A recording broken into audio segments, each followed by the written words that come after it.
I am Maria Garcia Fleury. On September 19, the church celebrates the feast of Saint Genaro, an Italian bishop who lived at the time of the Emperor Diocletian, who wanted to eliminate the Christians from the empire. Bishop Genaro, for visiting four Christian prisoners, was arrested along with the other two friends who were with him.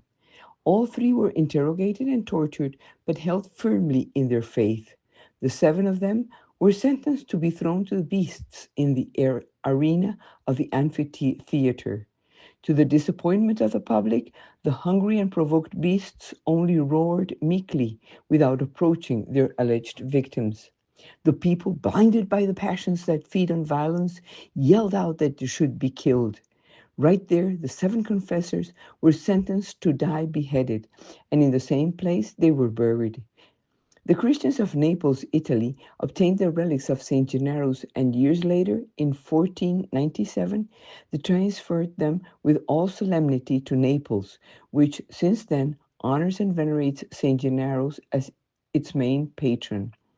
There, three times a year, every year, St. Gennaro's blood undergoes liquefaction. It becomes liquid.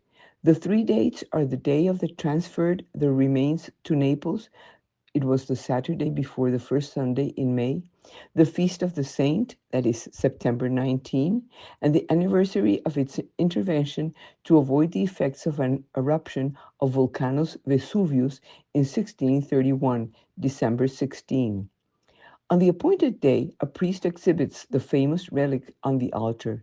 The relic is in two ampoules and is a solid mass of dark color, which remains hermetically enclosed within the glass container that is held and sealed by the metal frame of the reliquary.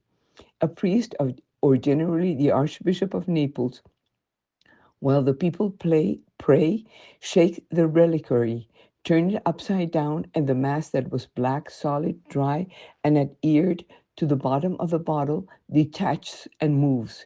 It becomes liquid and takes on reddish color, sometimes bubbling and always increasing in volume.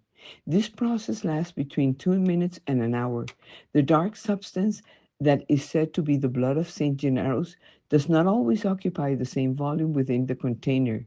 Sometimes the hard black mass has almost completely filled the container, and other times it has left a space equal to more than a third of its size empty. Everything happens in the view of the visitors. Sometimes the liquefaction process has not happened and is taken as a sign of disgrace. The reliquary remains in view of the faithful for 8 days, during which they can kiss it while a priest moves it to show the blood, and it's still liquid. It is then placed back in the locked vault inside the chapel of the treasury of the cathedral. Despite having conducted studies, there is no scientific explanation because, friends, God's miracles have no explanation. What we do not know is that living very united to God, we can see miracles, and that we know. Miracles happen because with God, we always win.